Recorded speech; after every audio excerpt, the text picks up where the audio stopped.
Hey man, it's me, Kevin Smith. Welcome to the Growtent, everybody. You have found the best growing channel on YouTube, man. The place where we simplify the approach for you so everyone can learn how to grow. We make it so simple, even I can understand. So I'm going to listen and learn right now. Woo! What's going on, everybody? Welcome back to the Grow Tent. We got a great episode for you today. Today's episode is brought to you by my Patreon because we don't have any sponsors on the channel, and we are completely subscriber funded here. So there's no sponsors on the channel, and I don't know. I might keep it that way. I kind of like not having to say anything at the beginning of these except what I want to say. So we might just keep it that way. We'll see. Guys, if you haven't joined my Patreon, you should check it out. You get one-on-one consultations with me, and I just like I'm sitting in your grow room with you, one-on-one, and I can get your plants to where they're supposed to be. Also, there's some really cool benefits. If you haven't checked it out, there's a link to it in the video description below. Please remember to like, comment, subscribe, watch all that, do all that fun stuff. All right, today's episode, we're going to be talking about when it's time to harvest. And I've had a lot of people that have messaged me. They're slightly confused on this part, which, I mean, is understandable. They're like, do I look at the pistil hairs? Some of the pistil hairs are orange. Now what do? I'm in week 7. Now I've got new white pistil hairs. I thought these were supposed to be turning orange. What's going on? If I'm looking at the trichomes, what am I supposed to be looking at? What am I looking for? What are you talking about? The different percentages. So today we're going to go over all that. So if you'd like to learn about any of that stuff from me, GT, let's go. All right, we're back. Had to take a small commercial break there just for a second. Somebody was actually ringing the doorbell. It was freaking UPS. It's like the weirdest thing ever. Like as soon as I sit down to record, the doorbell's ringing, the dogs are going crazy like they are right now because the doorbell just rang. So let's get into it. So today we're going to be talking about harvest. Take 2. All right, and we're back. We're going to see if the dogs can be... I shut the door, so it should help a little bit with the dogs because, in all honesty, we probably got another 5 minutes of them being retarded. So today we're going to talk about harvesting.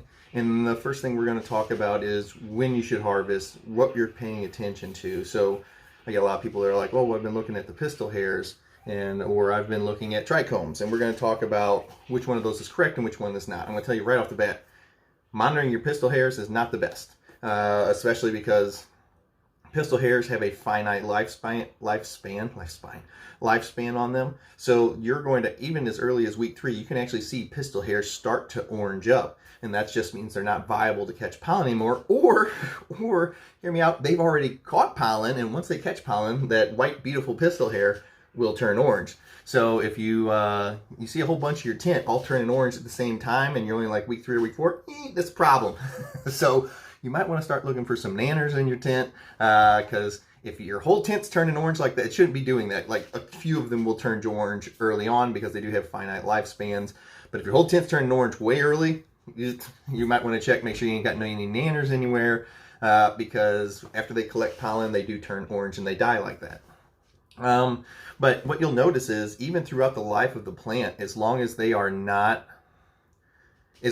not received pollen, your pistil hairs will, for the most part, remain pretty white, and then they were orange and red, depending on what your visible color spectrum looks like to you. Some people call it orange, some people call it red, some people call it pink. Don't call it pink, it's not pink. So well, the thing is, as those die, your plant, as long as it's not receiving pollen, they will constantly make new white pistil hairs because they haven't reproduced yet and they still need a viable way to do it. So people are like, I don't understand what's going on. I'm in week 7 of flower and I have new white pistil hairs showing up on the plant. That's a normal part of the plant's life. It means you're doing something correctly because you haven't given them any pollen. And since you haven't given them any pollen, the plant, it keeps swelling its buds. One of the reasons we get big buds because we're denying them pollen. So by denying the pollen, the plant reacts like that by swelling the bud and swelling the bud. I'm getting off track. Kind of, but not really. I think we're all on the same track here. But the plant reacts by swelling the bud bigger and bigger because the bigger the surface area, the more white pistil hairs it can put out, the higher chance that it attracts pollinators or pollen carrying on the wind, it gets a hold and hits that. So there's a reason we're doing that, and by denying them the pollen, the bud is swelling to try to increase its surface area to increase its likelihood of a pollinator or the wind actually hitting it with some, because pollen can travel great distances just on relatively low air movement. If you ever had a nanner in your tent, you know exactly what I'm talking about. You pollinate the whole tent off one little bit of thing, you go poof. Lots of pollen. So I will tell you, going off pistol hairs alone is not the best way to do it. I will tell you, if they're all turning early like that, it's a good indication that you might have a problem. But as far as finishing, whenever it's proper time to cut your bud down, not a very good source. Your best source is going to be your trichomes. And I did want to talk, this is the main point of this video, is people get confused about this 5%, 10%. What are you talking about, GT? Like, you're saying 5%, is that, do you mean when 5% of the trichome from the base, from the stem to the bulb at the top, like 5% of it going up is amber? Or what are you talking about? And it's actually whenever you have a jeweler's loop, like one of these things right here, they're cheap, you can find them on Amazon, like, I think you get them like 10 to 20 bucks, depending on what kind you get. I have a 30 power one and a 60 power one. It's actually a dual one, so it's 30 and 60 power on the same one. You know, it just has two different lenses on it, is what I like to use. And what you'll notice is whenever we're talking about 5 to 10% amber, which some people like 50% amber. So what we're going to talk about is what we're looking for whenever I say that. Like, you say 5 to 10% amber, like, what the heck does that even mean? So your trichomes are those little crystally bulb-looking things. They look like a stick with a bulb on the top, and they're all crystal clear. So they kind of look like a balloon. So they got their stem down here, and they have their bulb on top. That's actually all the THC coming into your plant, or developing on your plant. It has 3 stages. It has a clear stage, it has a cloudy stage, and then it has an amber stage. And whenever we say it goes into the amber stage, we are talking about in the stem or the bulb. You doesn't have to go, I've had people like, well, I'm only getting amber in the stem, I didn't get anything in the bulb. And it doesn't matter. If you have amber anywhere in either of the 2 parts, either stem or bulb, it counts as that actually turning amber. Now, if it's in the stem, you give it a little bit extra time, it'll be in the bulb too. But even if it's in the stem, you count that as one that is amber. You can actually have it where there's still nothing in the stem as far as color, and it's amber in the bulb. But the main thing you're looking for is you're just noticing amber. So there's 3 distinct color phases, as we said: clear, cloudy, amber. And whenever we say, I want around 5 to 10% amber, that's me. That's what I personally like. You might personally like 50% of your trichomes being amber. And once again, we're not talking about the coverage of, or the color change in the actual trichome. So it's not like, well, I've got, my stem is all amber, my bulb is cloudy. And you're like, well, so that's 50%, that's half, and then this half still cloudy. And that's not what we're talking about. We're talking about overall gross of the trichomes. And whenever the ones we want to be paying attention to are the ones that are actually on the structure of the bud, not the ones that will show up on the fan leaves or the sugar leaf, because they actually turn amber quicker. The main thing we're going to be smoking, guys, is the bud. So that's what we're going to pay attention to whenever we say this is what I want my bud to be whenever I'm going to be smoking it, is I'm concentrating on what this is looking like on the part you're going to smoke. That's what you pay attention to. I don't care if the sugar leaves are turning amber first. They are going to finish faster than the bud will. You're smoking the bud. You smoke some of the sugar leaves too, but that's not the bulk of what you're smoking. The bulk of what you're smoking is what you want to pay attention to. So you're paying attention to the trichomes that are actually on the structure, the center conical structure of the bud. That's what you're going to be looking at. And once we're looking at that, we have our loop out.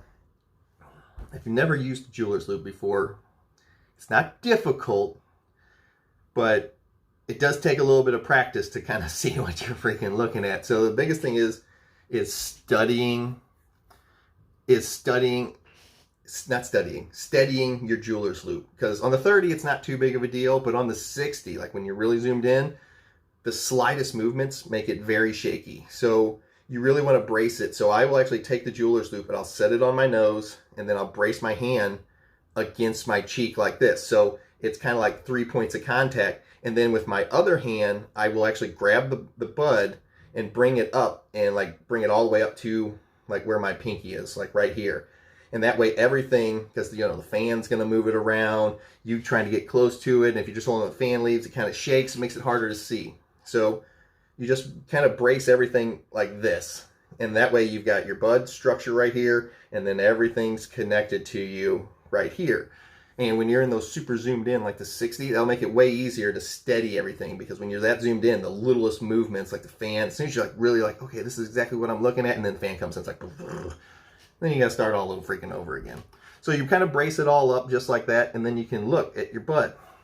And we're going to be looking, once again, we're looking at the buds, or at the trichomes that are actually on the bud. And whenever you're like, I want 5%, you just going to take that viewing window you're looking at. So you just take them in, I don't know, let's just say it's a group of 100 that you can see at the 30 times magnification. You're like, okay, I see 100 trichomes. Estimate, guys. You don't have to sit there and count it. You don't have to sit there and count it, okay? It's just, you're looking at it and you're like, okay, out of, let's say there's 100 here. It looks like about 5 to 10 of these are amber, while the rest of them look like they're all clear and cloudy, mainly cloudy. And you're like, okay, this bud, we're right about where we need to be cut down. Now we're going to skip to another bud. Now we're going to stick to another cola, do 2 or 3 colas on each plant. Okay, this plant's ready to chop. You can go to the next plant, next plant, next plant. Let's just say they're all right around that 5 to 10%. Call it a day. All right, it's time to chop. Now, let's say you get in there and you're like, okay, everything's around 5 to 10%, but I really like 30 or 40 or 50%. That just extends your weeks out to where you finish. And that's going to change your feeding schedule, because if, let's say, you're a person that likes 50% amber versus the person that likes 5 to 10% amber, the guy that likes 5 to 10% amber is probably going to cut his food off around week 6. If you're a guy that likes, or girl, sorry, if you're a guy or a girl that likes 50%, some people do, you know, you have to think about that and then extend your food schedule out. It's a great idea for a next video, guys. I'm glad you guys thought about it. We work so well together as a team. You guys like tee it up. I'll keep hitting it out of here. New schedule for extended grow time. You guys are great, man. I mean, awesome. I literally couldn't have done that without you. I mean, we just work so well together. It's freaking amazing. But you're a person that likes 50%. So instead of cutting off at week 6, you're probably going to have to feed all the way through week 9. And then you'll have week 10 and 11 to let the plant burn through its food, where you're just water, mag sulfur and water, and then just water. And then you'll be cutting down at the end of week 11 or the start of week 12 to get to your 50%, because it's about an extra 3 to 4 weeks if you go to 5% to the 50%. Or if you want more, I don't know if I've ever heard anybody going more than 50% on purpose. I mean, I know of some people that have gotten sick and their stuff took them way longer to cut, and they ended up with like 90%. And I think they just turned it all into edibles, and it was like, just people are like, I fell asleep for 8 hours after I ate that cookie. I was like, yeah, I bet. The biggest thing is, guys, get yourself a jeweler's loop, and that's the way you're checking to know when your cannabis plants are finished. I probably just age restricted my video there because I said the C word right here at the end, but hey, what are you going to do? Guys, if you want any more tips like this, check out my Patreon. I look forward to seeing you guys again. I'll see you on the next one. GT. Out.